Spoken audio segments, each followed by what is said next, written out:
Selamat datang ke channel Cik Genas.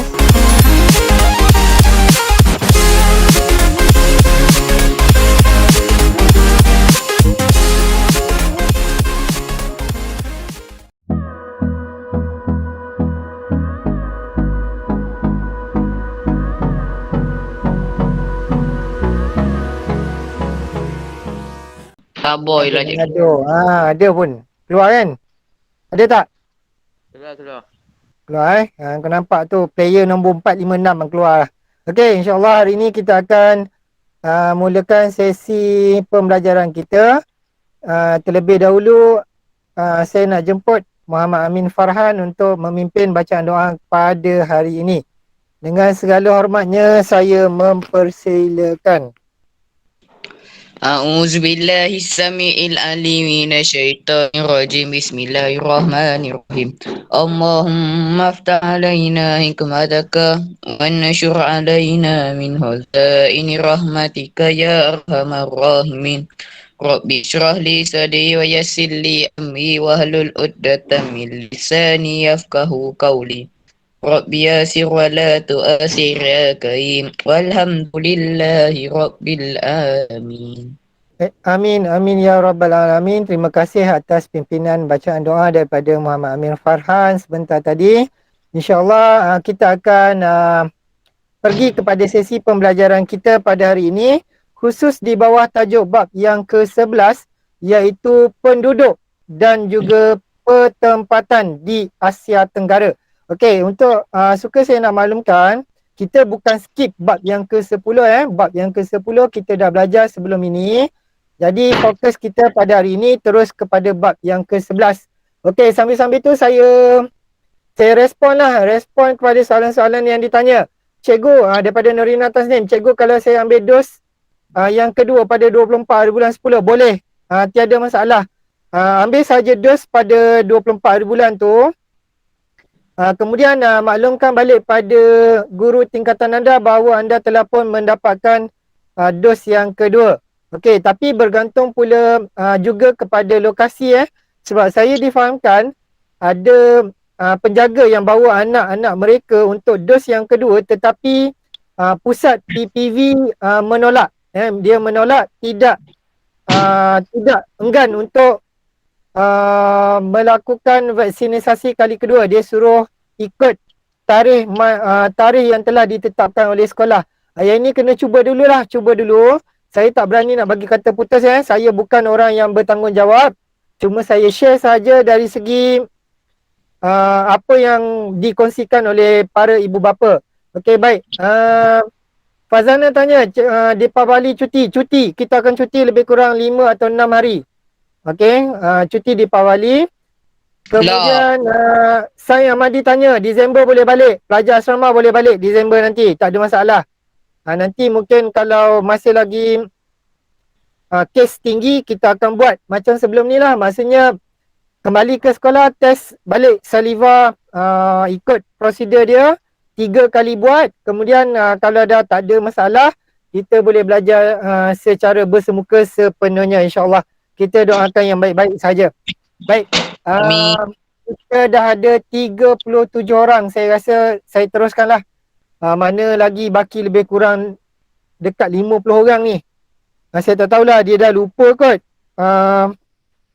kelas geografi dia. Tak apalah sementara tu. Kita tengok kepada tajuk bab yang ke-11. Saya akan teruskan sebab macam biasalah kelas ni nanti dia akan jadi melerit panjangnya kan. Okey, kita lihat apakah yang akan kita pelajari dalam tajuk bab yang ke-11 ini.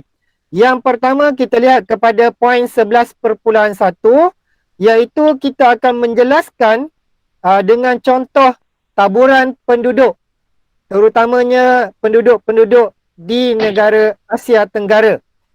Dan yang kedua, iaitu mengetahui fungsi pertempatan bandar utama. Kita nak tahu nanti apakah peranan bandar-bandar utama yang terdapat di Asia Tenggara. Sebelum ni kita dah belajar dekat dalam tajuk bab yang ke-10, iaitu negara-negara di Asia Tenggara. Siapa boleh imbas balik ada berapa buah negara di Asia Tenggara? Siapa yang ingat? Cuba nyatakan. Dah diam. Belik 11. buku balik. Ada berapa? Okey, betul. Iaitu ada 11. Ni nanti daripada 11 tu kita akan lihat bagaimana contoh taburan penduduk di negara-negara tersebut, seperti mana kita belajar dalam tajuk bab pertempatan dan juga penduduk di Malaysia yang lalu. Bagaimana kedudukan penduduk tertumpu di kawasan bandar contohnya. Penduduk tersebut jarang tinggal di kawasan pedalaman dan di kawasan yang terpencil sebagai contoh. Okey, kita akan lihat pula bagaimana fungsi dan juga peranan bandar-bandar ini. Okey, ada beberapa bandar, dia punya fungsi dan juga peranan dia berbeza-beza antara bandar negara dengan negara yang lain. Baik, kita terus tengok kepada isi pembelajaran dia. Yang pertama, kata orang, jauh perjalanan, luas pemandangan. Okey. Jom kita kenali dengan lebih lanjut negara-negara di Asia Tenggara. Daripada 11 tadi, cuba nyatakan balik negara-negara tersebut. Pastikan lengkap ada 11. Siapa nak mulakan? Kita cuba kira satu-satu. Yang pertama, siapa nak mulakan? Okey, Yusuf Izzuddin jawab Malaysia, Vietnam. Okey, baru 2. Ada 9 lagi. Myanmar, Thailand. Baik, lagi. Brunei, Laos. Okey. Kemboja, bagus. Singapura, bagus. Filipina. Okey, baik. Lagi. Indonesia, satu lagi. Timor Leste. Ada lagi tak yang tertinggal? Ada dah. Okey, harap-harapnya lengkap dah Okey, baik. Saya nak tanya sedikit sebelum kita nak masuk kepada tajuk yang kita akan belajar pada hari ini. Ada tak di kalangan anda semua ni daripada satu Islah, satu Irsyad ataupun satu Ikram yang pernah menjelajah ataupun pernah keluar negara daripada mana-mana negara di Asia Tenggara? Farah Syahna kata jawab, ya, saya. Okey, Nurina Tasnim pergi mana? Farzana pergi mana? Siti Farzana pergi mana? Bandung, Indonesia. Okey, baik. Lagi? Siapa lagi? Siti Farzana. Siapa yang pernah pergi keluar negara? Okey, maksudnya ada yang pernah. Oh, dah pernah sampai ke Indonesia dan juga Thailand. Okey, baik.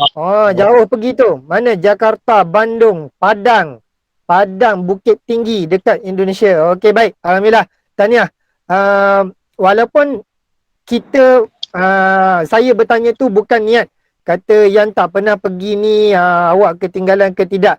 Cuma dari segi orang yang pernah sampai tu, pengalaman mereka berbeza sedikit berbanding kita yang mungkin tidak pernah sampai. Okey, contohnya seperti bila awak dah pergi ke sesuatu tempat tu, awak akan jumpa sesuatu kelainan, okey, satu kelainan budaya, adat resam, kaum mereka, rakyat mereka dari segi tutur bahasa, semua berbeza-beza. Jadi daripada yang dah pernah sampai tu, nanti mereka akan boleh buat perbandingan, perbandingan bagaimana cara hidup masyarakat penduduk di Malaysia dan juga penduduk-penduduk di Asia Tenggara.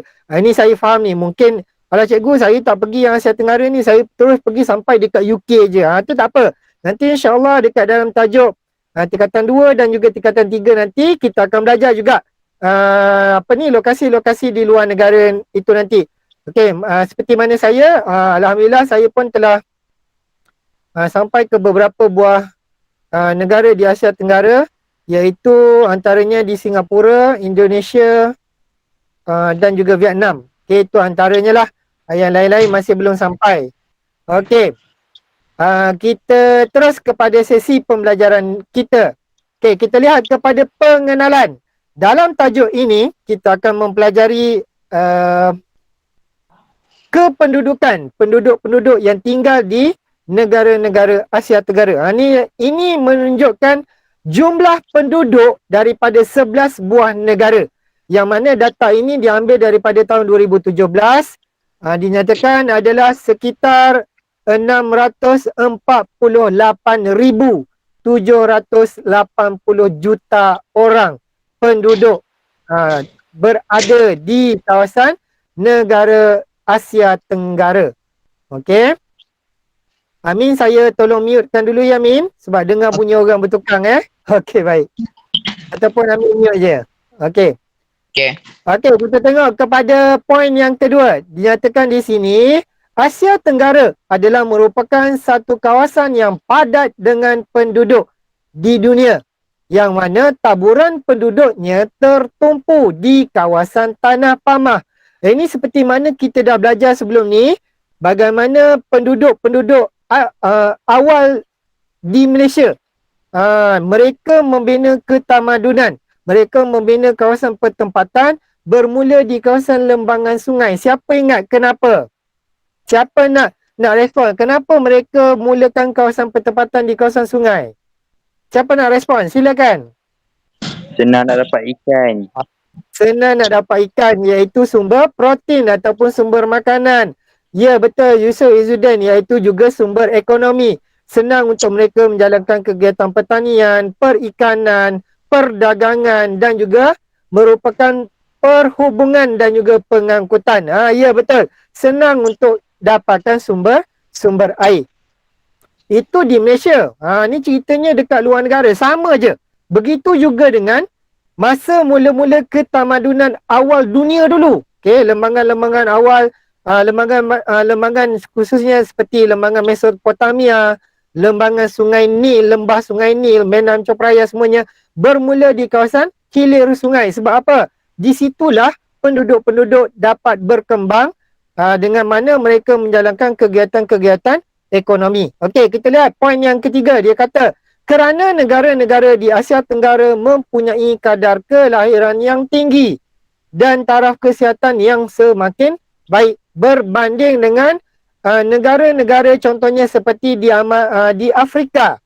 Okey, walaupun penduduk dia ramai tetapi kadar kelahiran dia tinggi, tetapi kadar mereka punya dari segi tahap imuniti kesihatan mereka jauh berbeza. Okey, sangat jauh berbeza berbanding kita di Malaysia.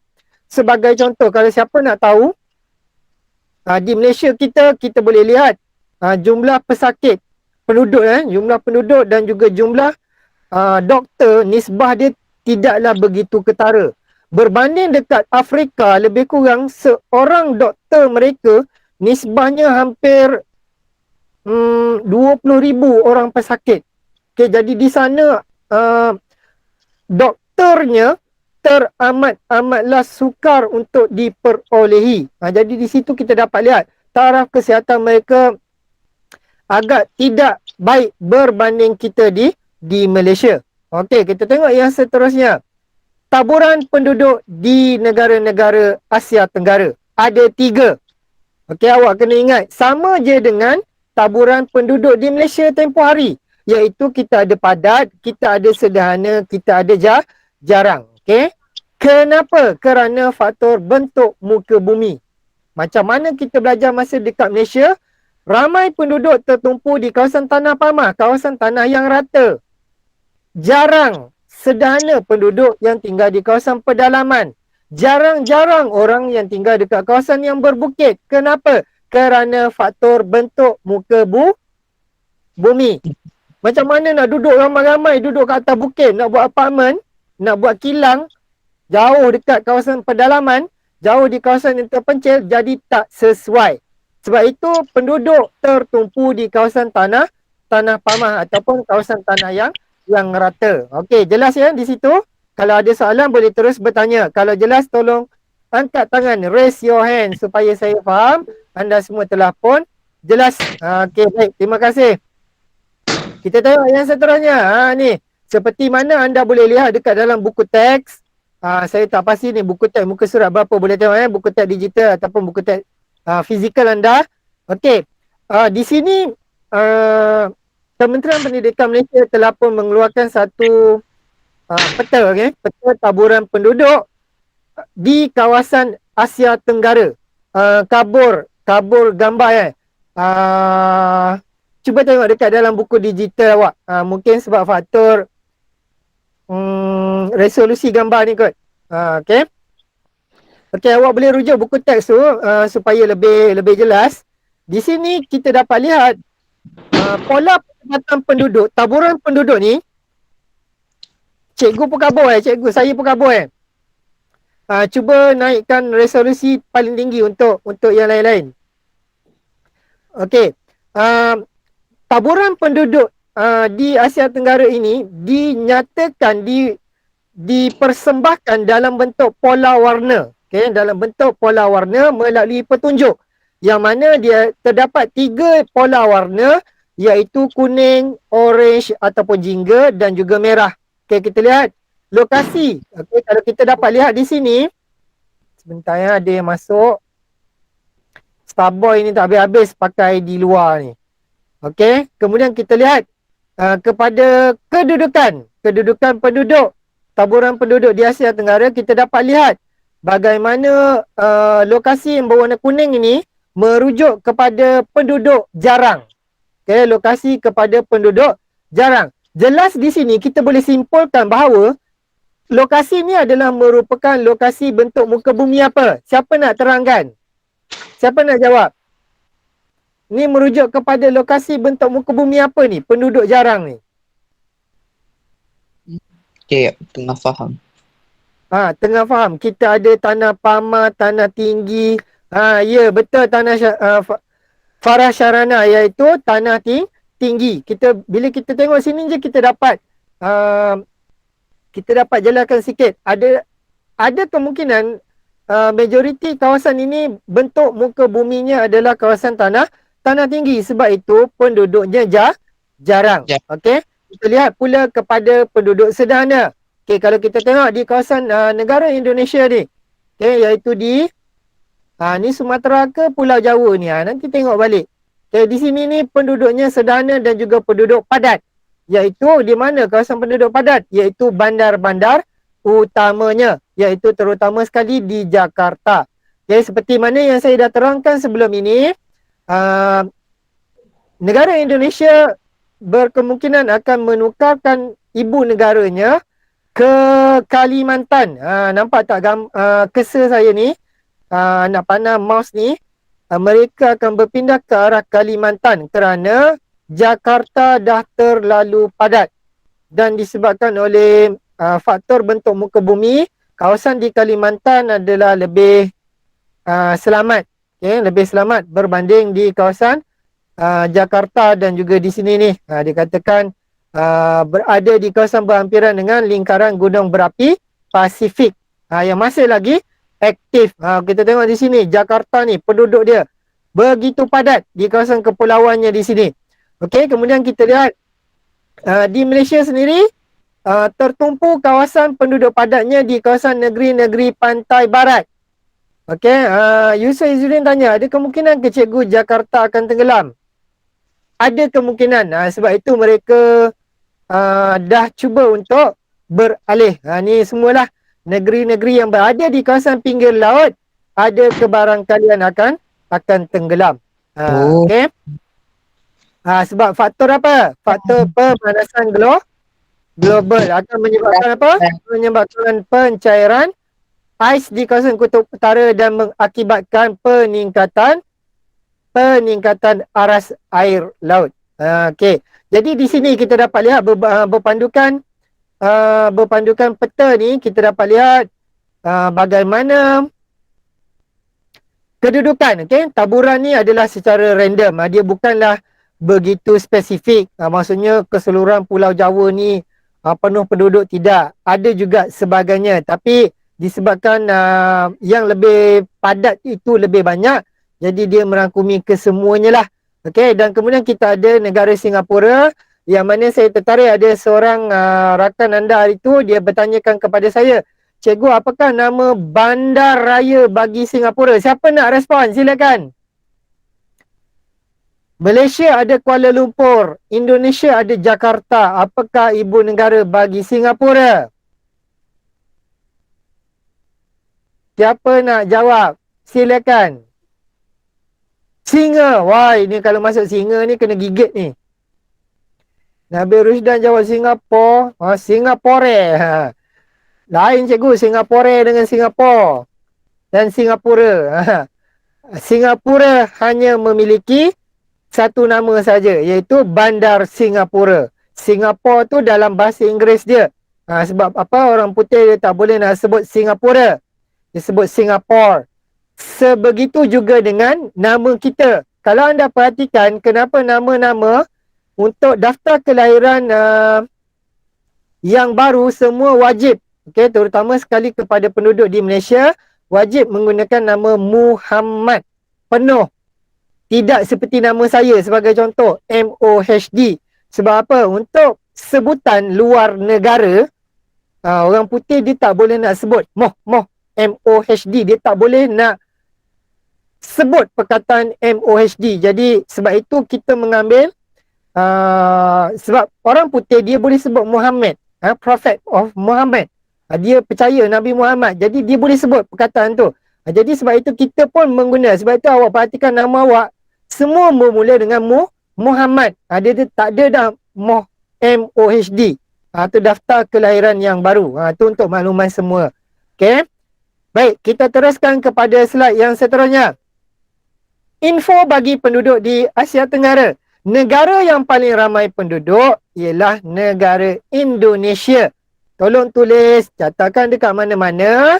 Penduduk paling ramai di Asia Tenggara adalah datangnya daripada negara Indonesia. Dan diikuti oleh negara yang kedua iaitu negara Filipina. Baik, negara paling kurang penduduk ialah negara Brunei. Ratus-ratus ribu je penduduk dia.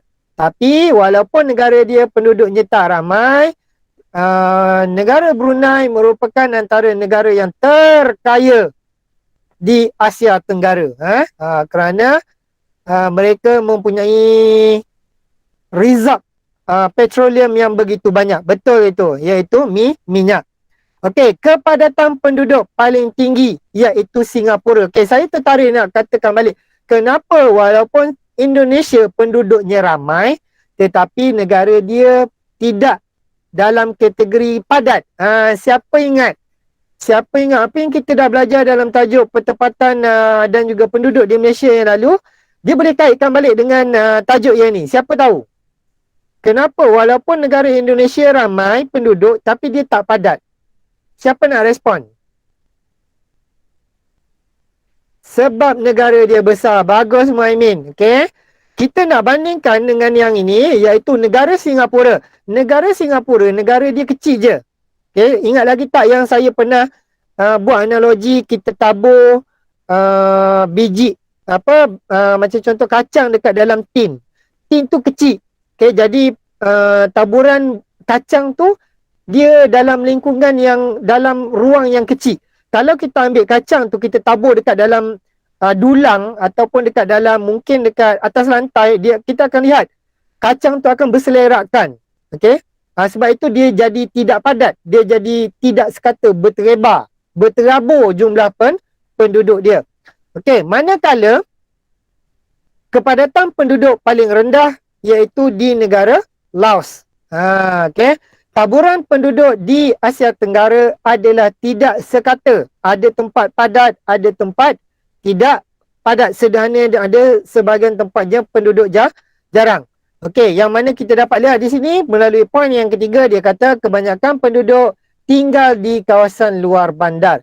Okey, saya nak tanya dulu, boleh faham tak mengenai kepadatan dan juga taburan penduduk sekata dan tidak sekata ni? Kalau tak faham tolong maklumkan supaya saya tahu awak tak faham lagi. Okey, siapa tak faham tolong respon. Kalau tidak ada respon, saya anggap anda semua dah faham benda ni. Maksud tidak sekata dan sekata ni, dia ada tempatnya ada penduduk, ada tempatnya tidak ada penduduk. Tak ada respon, maksudnya faham Okey, baik, tahniah semua. Kita tengok terus kepada yang seterusnya. Kenapa dia katakan penduduk di Asia Tenggara tidak sekata? Okey, dia bagi sedikit petunjuk di sini. Ada kawasan yang penduduknya ramai, ada kawasannya pula penduduknya sedikit. Kenapa berlaku sedemikian? Siapa nak respon? Cepat, siapa boleh respon, nanti saya nak bawa anda berjalan-jalan. Berjalan-jalan ke beberapa lokasi di Asia Tenggara. Mungkin tak pernah pergi ataupun mungkin pernah tengok dekat YouTube. Tak ada masalah. Hari ni kita belajar, kita nak tengok, kita nak menyelusuri. Nak menyelusuri lokasi, antara beberapa lokasi utama di Asia Tenggara. Kenapa berlaku sedemikian? Seperti yang awak dah respon tadi. Kerana faktor sumber ekonomi dan juga faktor bentuk muka bumi. Baik, kita tengok terus. Yang pertama, kawasan penduduk padat. Ni patutnya dah habis dari tadi lagi ni. Okey, terdapat kawasan ibu negara dan juga bandar utama kerana terdapat banyak peluang pekerjaan dan juga kemudahan awam yang lengkap. Okey, sebab kerajaan-kerajaan negara-negara ini membina banyak kemudahan-kemudahan awam dan menyediakan peluang pekerjaan. Okay, jadi sebab itu lokasi-lokasi ini tertumpu. Orang ramai berpindah, bermigrasi. Orang pindah daripada lokasi pertempatan luar bandar, berpindah masuk ke kawasan bandar. Kerana apa? Tujuan yang utamanya adalah untuk mendapatkan peluang pekerjaan. Contohnya di kata sini, lengkap dengan pusat pentadbiran, perkhidmatan, perniagaan dan juga perbankan. Perbankan ni bank lah, pinjaman duit. Okey, baik. Ya, poin yang kedua. Selain daripada itu, kawasan delta yang bertanah pamah, tanah rata tadi, subur. Bila subur, sesuailah untuk kita buat aktiviti pertanian. Okey, selain daripada itu, dia menjadi pilihan penduduk kerana boleh membina pertempatan dan juga menjalankan aktiviti pertanian seperti penanaman padi. Seperti yang kita dah belajar sebelum ini. Tahukah anda, hampir lebih kurang 90 juta orang penduduk di Asia Tenggara, mereka mengusahakan tanaman padi. Begitu penting dan utamanya pertanian padi. Okey, sekejap ya. Kita sambung kepada poin yang ketiga. Kawasan pinggir pantai juga membolehkan penduduk menjalankan pelbagai kegiatan ekonomi, terutamanya aktiviti perikanan. Tangkap ikan, kemudian ikan itu dijadikan hasil laut. Okey, jadikan sumber makanan mentah, kering dan sebagainya. Okey, sebagai contoh, kawasan di pantai barat semenanjung Malaysia, kawasan di sekitar Pulau Jawa dan juga di sekitar Bangkok di Thailand. Okey, kita terus pergi kepada yang seterusnya. Ini saya nak bawa anda untuk melihat gambaran bagaimana maju dan pesatnya bandar Bangkok yang terletak di Thailand. Bandar ini berpenduduk padat. Hampir lebih kurang 9.3 juta orang berada dalam kawasan bandar dia. Kat Malaysia banyak mana? Malaysia baru 1 juta lebih. Tapi dekat Thailand, bandar dia saja ada 9 juta penduduk. Okey, itu adalah satu jumlah yang cukup besar dan juga ramai. Okey, kita lihat yang seterusnya. Ini pula merujuk kepada kota Jakarta di Indonesia. Okey, di kawasan Indonesia ni sama juga dekat Malaysia. Mereka ada macam mana ya, ada darjat yang tertentu. Macam contoh, golongan-golongan kaya ni mereka akan tinggal di bahagian, saya tak ingat, Sumatera belah kanan ke kiri, saya tak ingat lah. Tu antaranya lah yang dinyatakan. Manakala penduduk-penduduk yang macam kita selalu tengok cerita Samarinda kan, awak tengok, sorry. Cerita Indonesia, cerita apa? Sinetron. Okay, awak tengok orang penjual bakso, yang jual-jual makanan dekat kaki lima dan sebagainya. Mereka ni berada di lokasi bahagian bandar yang berbeza. Dia ada 2 darjat. Okay, mereka ada 2 darjat. Atau lebih kurang lah. Apabila siapa yang pernah pergi ke Jakarta, biasanya akan diterangkan sedemikian. Okay? Kemudian kita lihat kawasan penduduk sederhana, tak padat. Okay, terdapat di kawasan pinggir bandar. Di manakah pinggir bandar? Di tepi bandar-bandar utama. Okay, macam contoh kita di Kuala Lumpur, pinggir bandar kita apa? Pinggir bandar kita Kepong, Sungai Buloh sebagai contoh. Kemudian kita ada macam-macam lagi lah, Gombak dan sebagainya. Itu adalah kawasan pinggir bandar. Dan juga kawasan bandar-bandar baru. Contoh macam di Malaysia kita ada Petaling Jaya dan juga Shah Alam. Tu antaranya lah bandar-bandar baru. Seperti juga Putrajaya dan juga Cyberjaya. Okey, selain daripada itu, kawasan pertanian contohnya seperti kawasan penanaman padi dan juga kawasan pelancongan mempunyai penduduk yang sederhana. Sebagai contoh, kita tengok negara-negara yang terdapat di Asia Tenggara ni. Okey, di pinggir pantai Arakan Yoma. Nanti kalau ada masa, cuba Google di manakah lokasi terletaknya pantai Arakan Yoma dan juga pinggir Sungai Mekong. Okey, saya tak pasti boleh teruskan ke tidak sesi pembelajaran ni sebab lokasi saya baru je kilat. Takut-takut nanti ya cikgu tempat saya kilat betul tu. Saya takut nanti mungkin tiba-tiba blackout ataupun sebagainya. Macam semalam pun berlaku banjir dekat kawasan Batang Benar di area sebelum sampai Nilai. Maksudnya kereta api komuter pun terpaksa menghentikan tugas, tak boleh lalu sebab laluan dia banjir. Kita doakan supaya tak mudarat lah bencana alam yang berlaku ni. Okey. Kita sambung kepada sesi pembelajaran. Saya nak bawa anda ke lokasi Pasar Terapung di pinggir Sungai Mekong. Situasi ni adalah situasi kalau siapa pernah pergi ke Kota Baru, pergi ke Kelantan, pergi ke Pasar Wakaf Cik Yeh. Pasar Wakaf Cik Yeh, pasar malam yang dulu je bermula daripada malam sampai ke waktu subuh, waktu pagi sehingga larut pagi. Tapi pasar tu atas jalan. Tapi dekat Sungai Mekong pasarnya dekat atas sungai. Dia kata pasar pun boleh terapung apatah lagi kerajaan.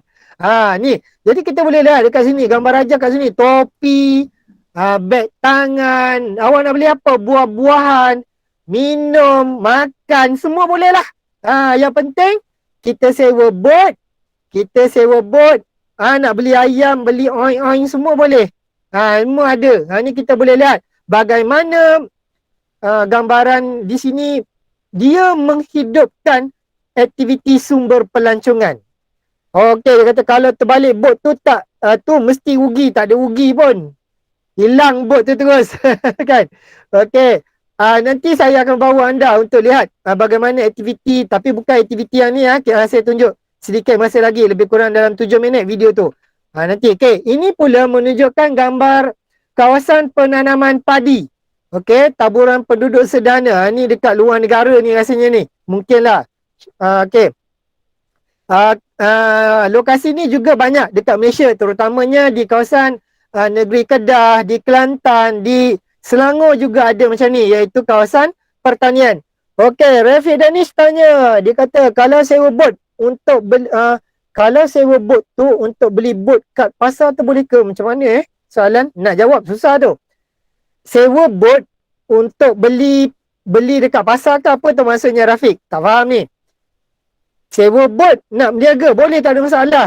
Yang siapa ada duit, memang mereka menggunakan sumber kewangan sendiri untuk berniaga. Dia keluarkan modal sendiri. Okey, jom saya nak bawa anda semua untuk melihat video ini lebih kurang dalam 7 minit. Okey, 7 minit. Sila berikan tumpuan.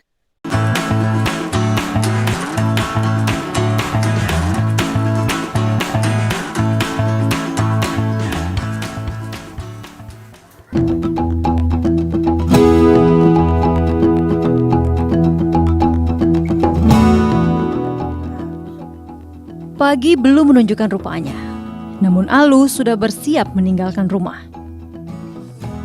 Alu sudah puluhan tahun berjualan di pasar terapung. Buah dan sayur dari kebun sendiri menjadi barang dagangannya. Tak jarang ia juga menerima titipan jualan dari para tetangga. Pukul 5 pagi, Alu sudah menyusuri sungai Martapura Lok Baintan. Yap, lokasi itulah tempat ia berjualan selama ini. Cukup setengah jam menuju ke sana. Di sepanjang aliran sungai yang Alu lalui tak ada rambu lalu lintas. Namun ada peraturan tak tertulis yang harus dipatuhi. Salah satunya, perahu bermesin atau klotok harus mengurangi kecepatan saat melintasi perahu jukung, sehingga ombak yang dihasilkannya tak terlampau besar.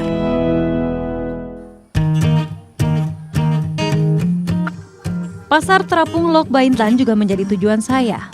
Dari dermaga terdekat saya menyewa jukung. Kisaran harganya 150 hingga 200 ribu rupiah tergantung ukuran. Sementara kalau berangkat dari sungai di Banjarmasin, sewa jukung bisa mencapai 400 ribu rupiah. Kalau mau ke sini, datanglah pada Sabtu atau Minggu. Di hari lain meskipun buka, suasana pasar sangat sepi. Jadi kurang seru kalau mau berwisata. Melihat deretan penjual di Lok Baintan, jangan heran kalau jukung mereka sering kali bergesekan. Jarak antar perahu rapat sekali. Karena itulah diperlukan kayu ini untuk menggeser. Nah, kalau sudah menemukan barang incaran, tinggal panggil saja penjualnya. Kemudian lakukan tawar-menawar. Dan inilah tradisinya. Kata jual dan beli selalu disebut saat transaksi. Kebiasaan ini mengacu pada akad dalam syariat Islam yang tertanam pada masyarakat Banjar. Ada tipsnya nih, kalau mau dapat barang murah, tunggulah sampai hari beranjak agak siang. Apa itu? Jeruk. Ini harganya berapa? Harganya 15.000 kan, 5 biji. 5 biji? Iya. Kurang Acil. Lebih murah, ini sudah siang kan. Oh, jadi kalau udah siang gini lebih murah? Iya, lebih murah. Jadi kalau mau beli harganya Iya. lebih murah, kita kan di sini tutupnya jam 8 pagi. Jadi mendekati jam segitu harga lebih murah dari pagi. Yaudah, saya Iya, pagi. Iya. Beli 5.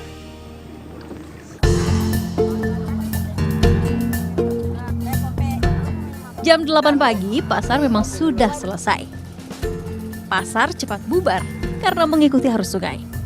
Semakin siang, lokasi akan semakin jauh ke hilir. Hal ini membuat sulit para pembeli dan pedagang untuk pulang. Pasar terapung ini sudah ada sejak 400 tahun lalu. Namun sayang, kini jumlah penjualnya semakin berkurang. Semakin bagusnya akses darat di Kalimantan Selatan menjadi salah satu penyebabnya.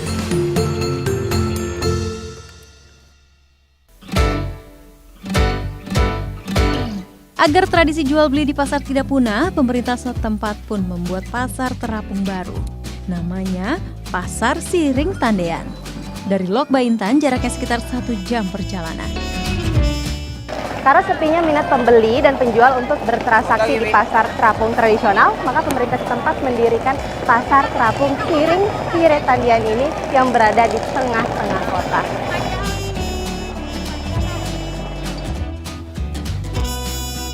Jenis dan harga barang di sini tak jauh berbeda dari pasar sebelumnya. Ada banyak dan murah-murah. Terima kasih. 4 sisir pisang harganya 10.000. Pasar Siring Tandean hanya buka hari Sabtu dan Minggu. Saking banyaknya pembeli, sejumlah pedagang dari pasar apung lain ikut-ikutan hijrah ke sini.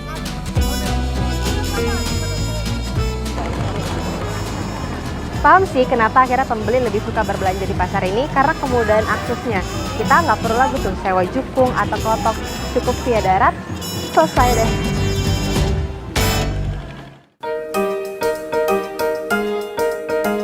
Ramainya pedagang salah satunya juga karena sokongan pemerintah setempat. Untuk menghidupkan pasar, para pedagang ini diberi subsidi Rp50.000 sehari.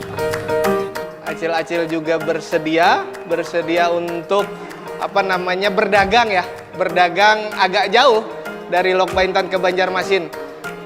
Jarak yang agak jauh itu kita fasilitasi lah, kita fasilitasi bagaimana agar mereka bisa berdagang di Banjarmasin, tetapi jarak yang agak jauh ini kita fasilitasi, kita bantu mereka.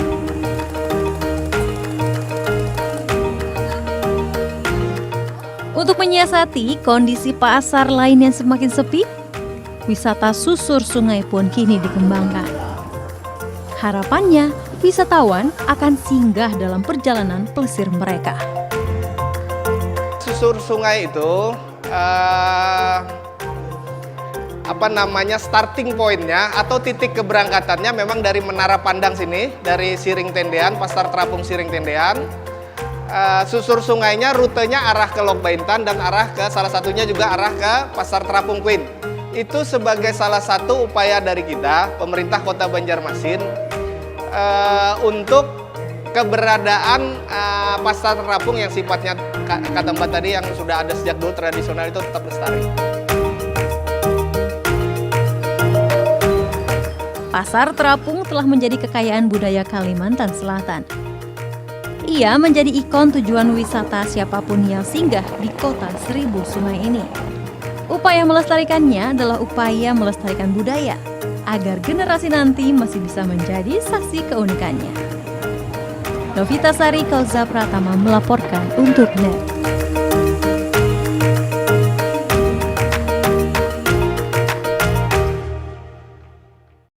Okey, baik. Dah dapat lihat kan semua video tu tadi. Jadi itu antara aktiviti sumber ekonomi penduduk-penduduk di negara Indonesia. Okey, baik. Kita terus kepada sesi pembelajaran yang seterusnya.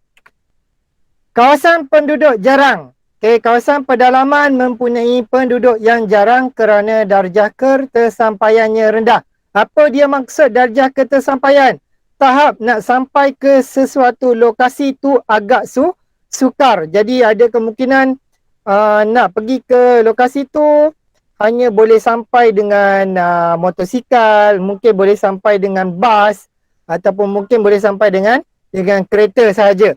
Okey, sebagai contoh dia kata di kawasan ini hutannya tebal dan juga kekurangan kemudahan asas, contohnya seperti jalan raya, bekalan air dan juga elektrik. Selain daripada itu, bentuk muka bumi yang bergunung ganang dan juga berbukit bukau tidak sesuai bagi pembinaan pertempatan, yang mana seterusnya dia menjadikan kawasan tersebut berpenduduk jarang. Okey, contohnya di kawasan pergunungan, kawasan tanah tinggi seperti di Pulau Borneo, kawasan Paya Sumatera Timur dan juga kawasan Banjaran Anam. Okey, yang berpenduduk jarang. Baik, kita tengok. Inilah contoh lokasi kawasan berpenduduk jarang. Kalau contoh ni di Banjaran Anam di Vietnam ni, dia lebih kepada mirip kepada lokasi pertempatan orang asli kita di Malaysia. Okey, inilah yang dimaksudkan dengan lokasi kawasan berpenduduk jarang. Sebab apa? Tak ramai penduduk yang tinggal di sesuatu lokasi. Kalau kat Malaysia kita orang asli ya duduk. Orang biasa tak nak duduk dekat dalam tengah-tengah hutan kan, nak buat apa? Mereka tak boleh nak jalankan aktiviti apa-apa. Berbeza dengan orang-orang asli. Okey, kemudian kita terus pergi kepada 11.2. Fungsi-fungsi pertempatan bandar utama di Asia Tenggara. Okey, sekarang ini saya akan pecahkan anda ke dalam breakout room lebih kurang 10 minit. Okey, boleh dengar lebih kurang 10 minit anda akan bergerak ke dalam breakout room. Okey, awak akan ditentukan mengikut nama-nama bilik yang telah pun disediakan. Okey, daripada sini ada 6 fungsi pertempatan bandar utama di Asia Tenggara. Saya bagi masa 10 minit untuk bincang bersama-sama berkenaan dengan tajuk kumpulan masing-masing. Selepas 10 minit, kita akan kembali ke ruangan utama dan kita akan buat sesi perbincangan. Jelas ya? Boleh faham? Boleh. Boleh Okey. Ataupun nak kurangkan jadi 5 minit. Sebab kelas ni saya jangka lebih kurang habis dalam lebih kurang jam 4. Boleh Okey, kalau tidak ada apa-apa, saya akan shufflekan anda semua masuk ke dalam grup. Dan sekejap lagi awak boleh berpecah masuk ke dalam kumpulan masing-masing. Okey, kita jumpa lagi dalam 10 minit yang akan datang. Okey, jumpa lagi ya. Okey, tadi saya dapat lihat ada satu grup tu dia tak ada peserta langsung. Okey, kalau macam tu tak apalah, saya teruskan je kepada sesi penerangan sebab nanti tak tahu kumpulan mana nanti kan dia akan tertanya-tanya pula. Okey, tak apalah, saya teruskan lah. Takut nanti dia akan jadi panjang kalau awak membentang. Boleh Ataupun ada yang, Allah cikgu kami nak bentang juga. Ada ke? Kalau ada, saya nak bagi laluan. Siapa yang nak buat pembentangan? Tak ada. Tak ada terus dan tak ada Okey, tak apa. Kita tengok kepada 11.2, iaitu kita akan mempelajari apakah fungsi-fungsi bagi bandar-bandar utama di Asia Tenggara. Okey, antaranya yang pertama, kita ada Farah Syahna sedih nak bentang Okey, tak apalah, saya bentangkan Okey, yang pertamanya, ibu negara sebagai pusat pentadbiran. Okey, kita lihat di sini, kebanyakan bandar-bandar utama di Asia Tenggara berfungsi sebagai ibu negara dan juga pusat pentadbiran.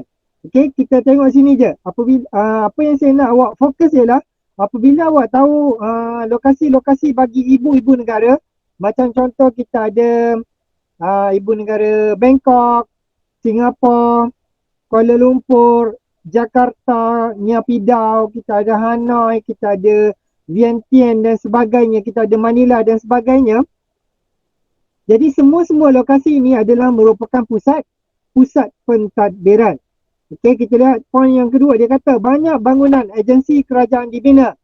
Kawasan ini dapat menyediakan perkhidmatan yang terbaik kepada penduduk. Contohnya di Manila, bandar bagi Filipina, Naypyidaw bandar bagi Myanmar, Bandar Seri Begawan adalah bandar bagi Brunei dan juga Bangkok bandar kepada negara Thailand. Okey, ini adalah merupakan Rafiq tanya macam mana nak pronounce Naypyidaw. Macam tu lah, Naypyidaw. Kalau macam mana awak, okey. Sebagai contoh, kalau ada sesuatu perkataan yang awak tak berapa jelas bagaimana cara sebutan. Okey, sebagai contoh, saya type satu perkataan, saya nak awak cuba respon sebutan dia bagaimana. Cuba respon secara vokal, lisan. Saya nak dengar awak sebut perkataan ni. Determine.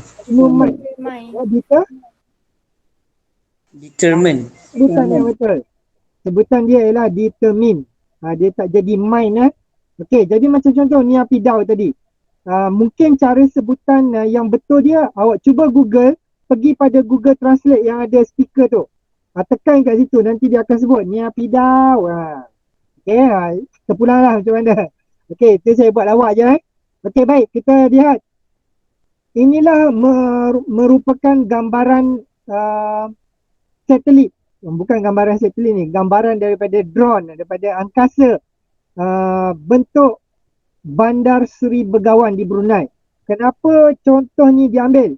Sebab kalau anda perhatikan, kalau anda perhatikan dekat dalam media, terutama sekali berita ke, surat khabar ke, berita dan surat khabar ataupun apa-apa saja media sosial, amat jarang kita perkatakan ada dua negara ni. Yang pertamanya iaitu Singapura, yang keduanya Brunei. Perasan ataupun tidak? Pergilah dengar berita dekat luar negara berlaku peperangan, berlaku krisis, rompakan, jenayah, tapi jarang kita dengar daripada dua negara ni.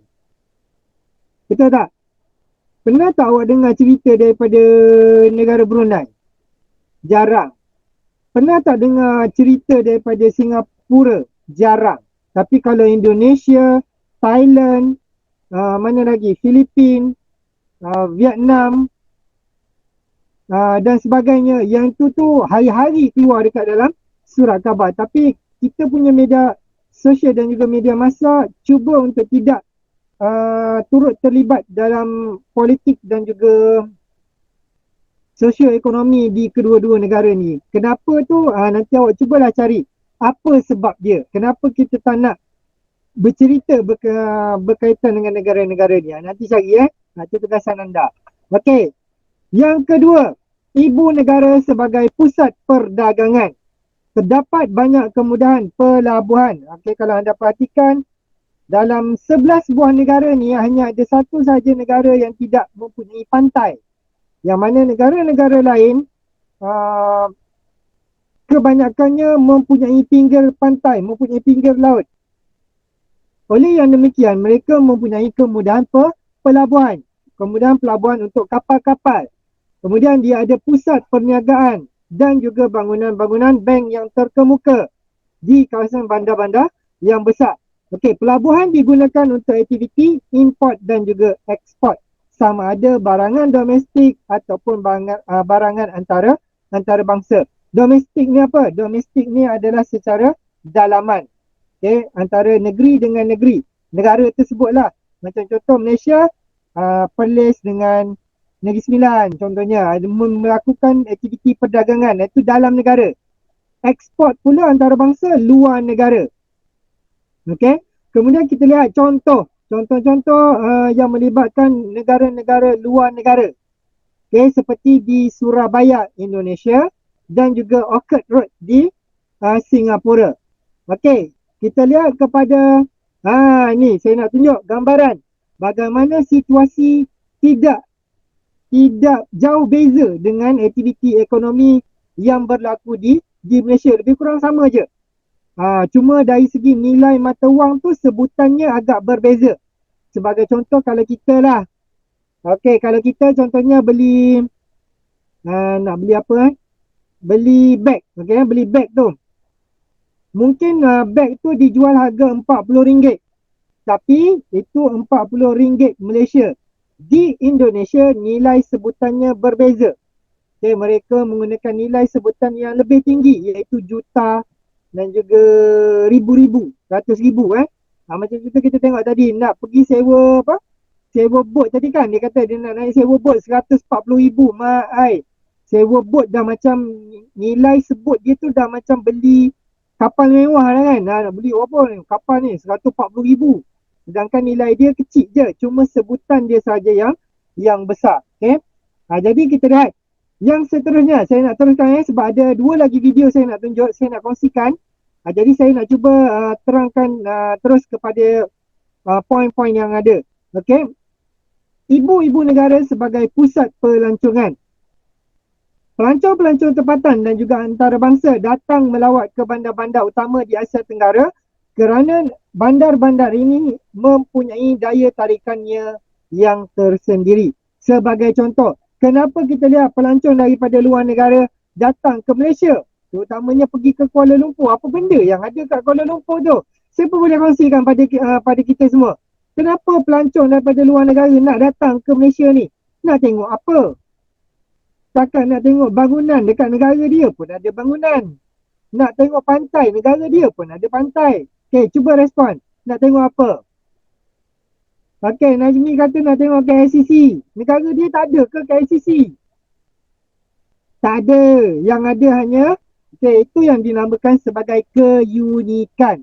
Okay, keunikan yang tersendiri bagi negara-negara tertentu. Macam contoh, dekat Malaysia ada KLCC. Tak ada dekat negara lain. Okay, dekat Singapura ada Universal Studio ataupun USS. Ada tak di Malaysia? Tak ada. Dekat Malaysia pun ada, lebih kurang sama. Kita ada Legoland, kita ada Hello Kitty. Aku tak payah tanya lah Najmi.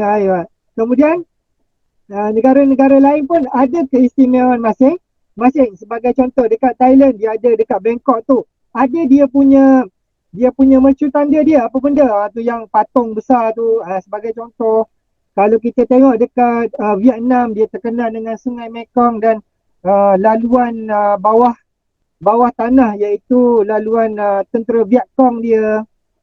Okey. Kemudian kita tengok kepada Inilah gambaran keistimewaan dan juga keunikan dia. Okay, yang mana KLCC hanya terdapat di Malaysia. Kemudian di Singapura kita ada Universal Studio. Siapa pernah pergi Universal Studio? Cuba respon sikit, saya nak tengok. Siapa yang pernah pergi? Angkat tangan. Saya pun angkat tangan sebab saya pernah pergi. Okey, jadi pada hari ini saya nak kongsikan video bagaimanakah rupanya Universal Studio. KLCC tanah lah. KLCC orang Podison pun dah pergi. Tak payah dah tunjuk. Kita tunjuk yang tak pernah pergi. Nazmi, dah pernah pergi Universal Studio tak? Tak pernah kan? Confirm. Okey, jom kita pergi ke USS. I'm Gary Bembridge, tipsoftravelers.com. In this video, I have something for fans of theme parks. Universal Studios in Singapore. It's a fantastic experience. It's a great theme park, and I'm going to show you around Universal Studios in Singapore. Officially opening in May 2011 as the 4th Universal Studios theme park in the world, it's the smallest but still has 24 attractions across 7 themed zones built around a central lagoon. There are 30 restaurants and food carts. You enter the park in Hollywood and walk along the Walk of Fame. There are frequent character appearances, including the always popular Minions. A big tip is to head left on arrival into Madagascar, as most guests turn right, and so rides will be quieter and have less lines going this way. The area is themed around DreamWorks films, and there is the fun Madagascar Crate Adventure.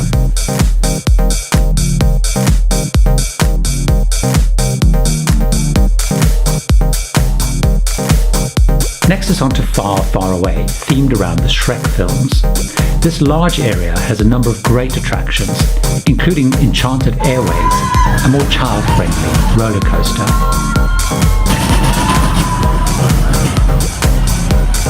The Puss in Boots Giant Journey is one of the newer rides in the park, and also child-friendly. Though height restrictions apply to both of these rides. I really enjoyed the Shrek 4D Adventure, held in the theatre with rows of seats that have some movement. The Donkey Live Show is great fun too. From here you head into the Lost World. The first area is Jurassic Park. Inside is the fantastic Canopy Flyer, which whisks you over the treetops. For kids, the Dinosaurin lets them ride their own Peridon. The braver can ride the Jurassic Park Rapids Adventure, a thrilling river raft ride.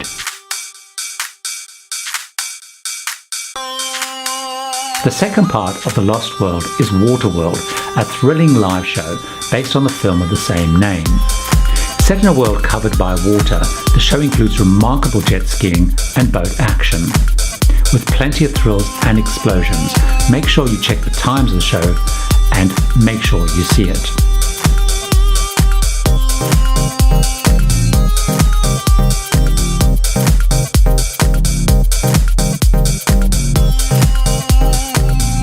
You leave the Lost World to enter ancient Egypt. This is an impressive part of the park. It includes the treasure hunters, where kids can drive their own jeeps around a track. There are frequent appearances by Egyptian royalty like these.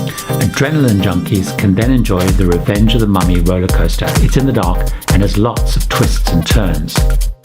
Carter's Curiosities sells ancient Egyptian themed souvenirs and gifts.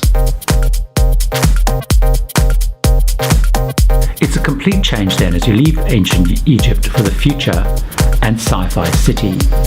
The main feature here is the world's tallest dueling roller coasters based on Battlestar Galactica. Choose from the human or Cylon rides and travel over 14 stories high.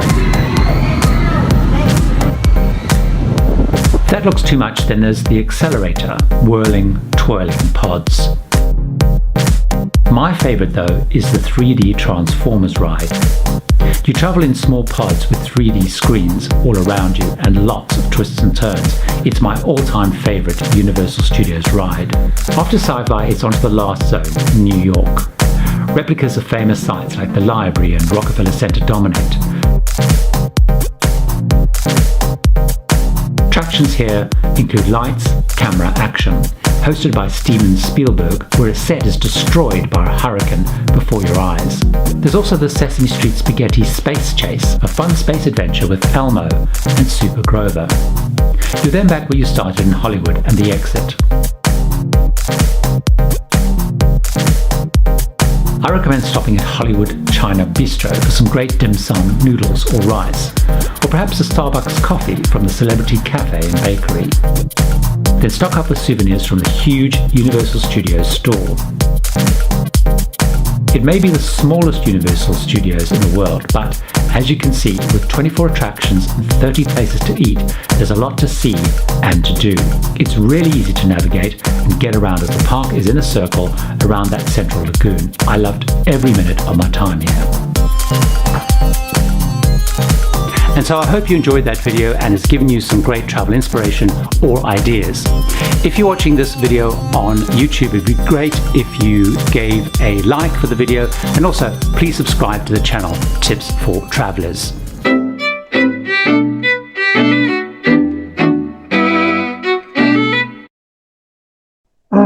Dah dapat tengok kan video tadi?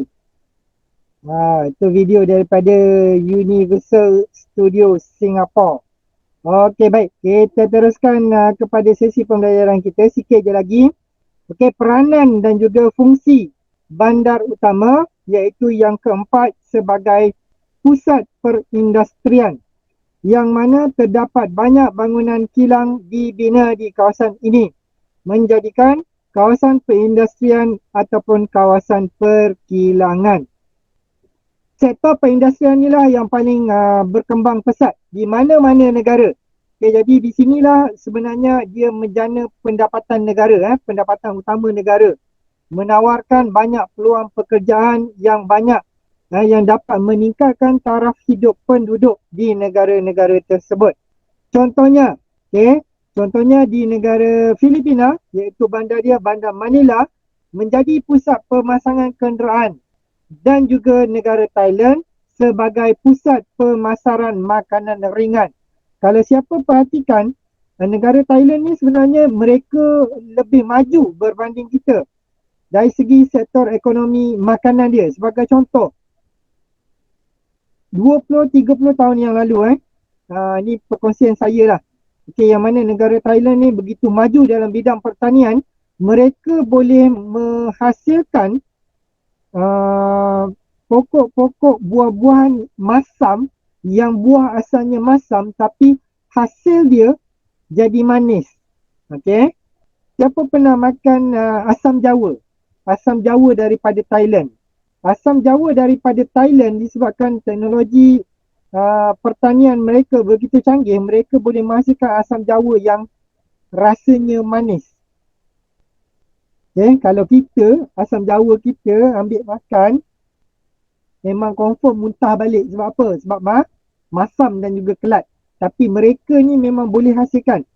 Dan satu-satunya di Thailand ini adalah mereka, kerajaan dia tidak mengawal. Dia tidak mengawal macam kita ada kawalan racun, kawalan racun dan juga dari segi fakta kawalan makanan tu. Contohnya penggunaan bahan pengawet, penggunaan pewarna dan sebagainya. Dekat Thailand tak ada benda tu. Jadi dia tak ada masalah nak guna apa-apa dalam makanan dia. Sebab itu kita boleh tengok macam mana mereka boleh menghasilkan jambu, buah jambu warna hijau macam tu, tapi rasanya seperti apple. Kemudian dia ada macam-macam lagi buah-buahan yang kita tengok benda tu macam tak sedap, tapi buah tu sedap. Buah kelubi, pernah makan buah kelubi? Buah kelubi tu cukup masam, tapi mereka boleh hasilkan buah kelubi yang manis. Macam itulah.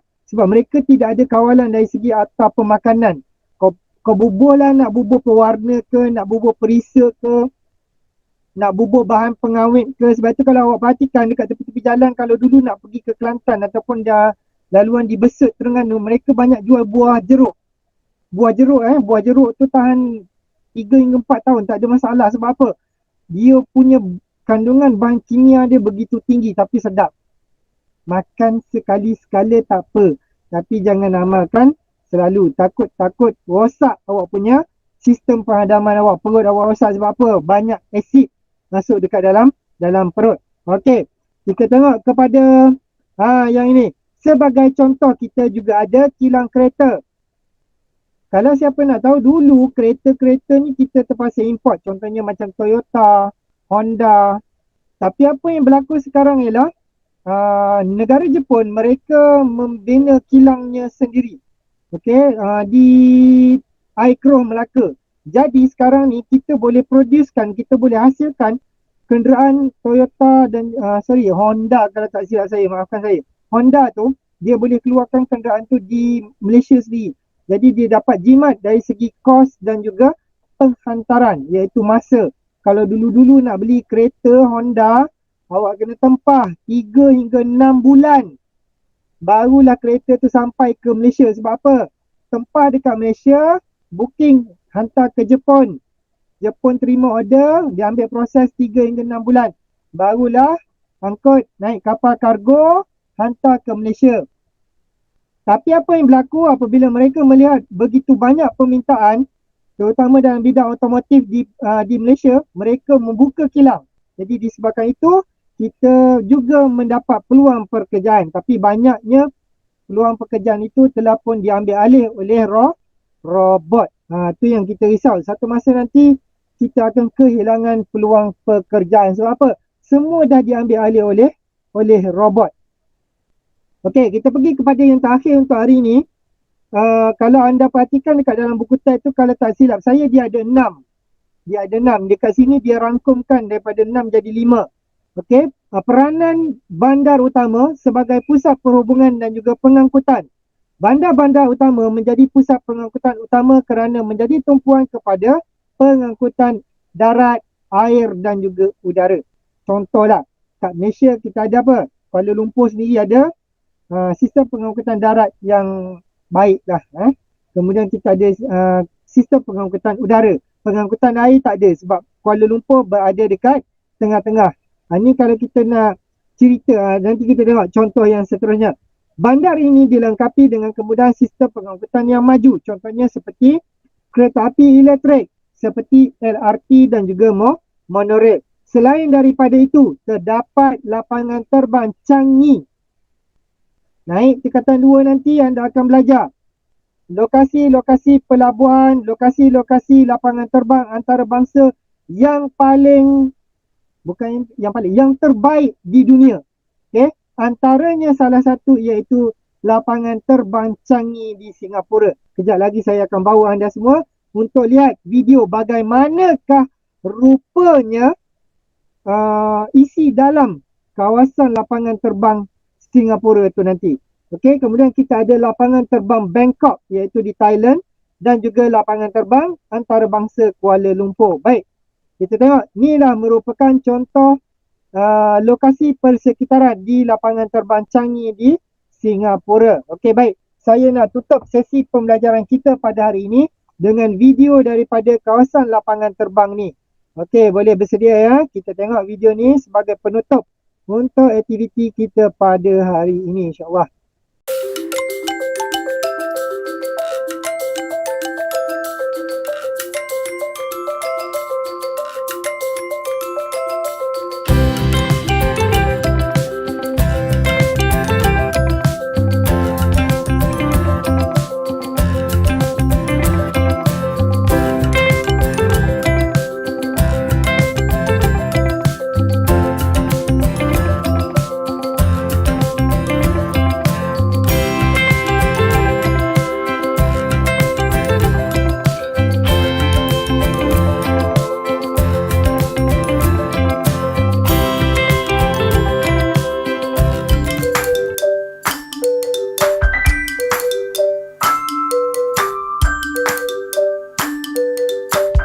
Look at this, pool over there, jacuzzi over here, and then you got planes flying up there.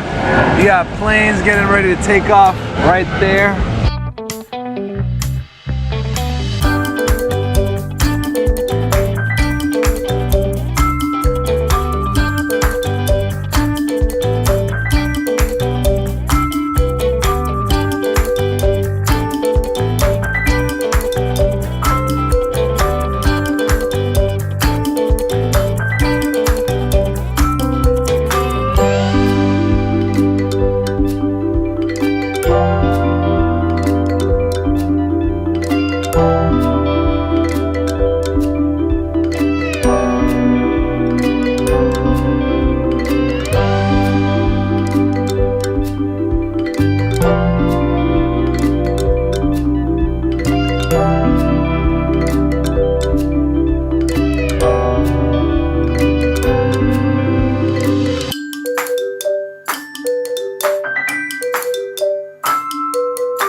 because Singapore airport is pretty awesome. There's no better airport to be stuck at for 5 hours than Singapore airport.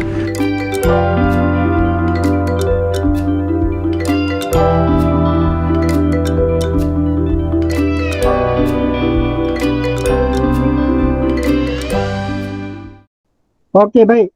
Dah dapat lihat kan antara keunikan lapangan terbang antarabangsa Changi, yang mana kalau siapa perasan tadi pada awal-awal tu dinyatakan situ, dinobatkan lapangan terbang Changi ni antara lapangan terbang terbaik dunia sebanyak 6 kali. Bukan calang-calang 6 kali dapat title lapangan terbang terbaik dunia. Bukan Asia Tenggara, dunia. Tu adalah merupakan salah satu keunikan dia lah. Kalau kita tengok kat situ, sampai ke lapangan terbang ni tak payah pergi melancong ke tempat lain. Cukup dekat dalam kawasan lapangan terbang di sendiri pun dah begitu menarik. Itulah antara peranan dan juga fungsi-fungsi bandar-bandar utama yang terdapat di Asia Tenggara. Okey, baik. Ini sebahagian daripada sistem pengangkutan yang terdapat di negara-negara Asia Tenggara, iaitu MRT di Malaysia, kemudian juga terdapat di Singapura, Filipina dan juga Indonesia. Mereka menggunakan nama yang sama, iaitu MRT. Okey, baik. Ada sebarang soalan nak tanya tak? Kalau ada soalan, tolong raise your hand ataupun boleh bertanya terus secara lisan, tak ada masalah. Okay, kita dah habis bab yang ke-11 sebenarnya. Dia tinggal ada satu lagi subtopik, iaitu nanti pada minggu hadapan saya akan bawa anda semua kepada 6 bandar utama di Asia Tenggara, dan pada sesi selepas penerangan minggu hadapan, insyaAllah kita akan buat sedikit ujian. Okay, kita akan buat kuis lah sikit, nak test tajuk bab yang ke-10 dan juga bab yang ke-11. Okay, baik. Ada soalan nak tanya? Kita dah habis bab 11 hari ni. Exam bila? Okay, exam bila? Exam bila? Sekejap ya. Saya nak rujuk. Okey, untuk tingkatan 1, peperiksaan akan bermula pada pertengahan Januari. Okey, saya respon lisan, bertulis dalam lisan pertengahan Januari. Jadi nanti, waktu ketika anda dah kembali semula bersekolah pada sesi 2022, awak masih lagi, pada Januari tu awak masih lagi tingkatan 1 ya. Kena faham awak masih lagi tingkatan 1.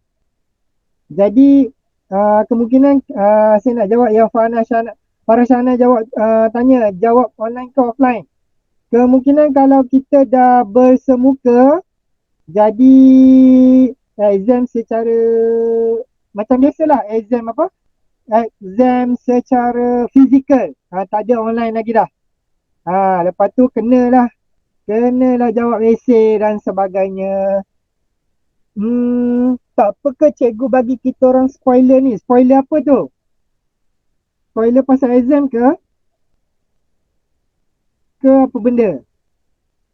Tak apa, tak ada masalah. Sebab selepas ni semua guru tingkatan akan maklumkan berkenaan dengan pelaksanaan peperiksaan. Okay, cuma ikut guru tingkatan masing-masing lah. Macam saya sendiri pun saya belum bagi tahu lagi satu istilah. Jadi dengan kelas saya ni saya bagi tahu terus lah. Sebab nanti kalau tak pun satu ikram pun cikgu awak akan maklumkan, satu isyak pun cikgu awak akan maklumkan berkenaan dengan perkara tersebut. Okey, baik. Kelas kita sebenarnya dah tamat. Ada sebarang soalan nak tanya? Sebelum terlupa, minta perhatian, tolong isi kehadiran. Ni saya letih, saya nak kena terangkan. Setiap kali sebelum mula kelas, saya paparkan dulu pengisian kehadiran. Bila nak habis pun saya ulang balik. Tolong isi kehadiran. Siapa yang gagal untuk berbuat demikian, saya anggap dia tidak hadir. Saya tak ada alasan. Kalau cikgu saya hadir dekat dalam Google Meet. Tidak. Okey, saya akan berpandukan Google Form yang saya dah edarkan. dekat dekat dalam Google Classroom saya bagi, dekat dalam grup pun saya bagi. Sebelum mulakan kelas pun saya dah minta tolong isikan kehadiran, dan untuk penutup kelas pun saya terangkan berkenaan dengan kehadiran. 4 kali kehadiran. Awak kalau kata lupa, itu masalah awak, bukan masalah saya. Faham Kehadiran adalah wajib untuk diisi. Baik, ada soalan tak? Ataupun ada yang nak tanya pasal sekolah ke apa-apa ke? Silakan. Okey, kalau tak ada rasanya kita boleh stop sampai sinilah. InsyaAllah kita akan sambung sedikit lagi untuk kita habiskan bab 11. Kalau ikutkan dah habis. Okey, kalau ikutkan kita dah habis bab 11 hari ni. Cuma saya nak bagi review sikit beberapa, ada 6 tadi ada 6 lokasi bagi bandar-bandar utama yang mungkin awak boleh jadikan dia sebagai penambahan isi untuk awak nak jawab soalan esei nanti kemudian, insyaAllah. Okey, kalau tak ada apa-apa, kita tutup sesi perjumpaan kita pada hari ini dengan tasbih kafarah dan juga surah Wal-As. Subhanakallah wa bihamdika asyhadu an la ilaha illa wa astaghfiruka wa atubu ilaik.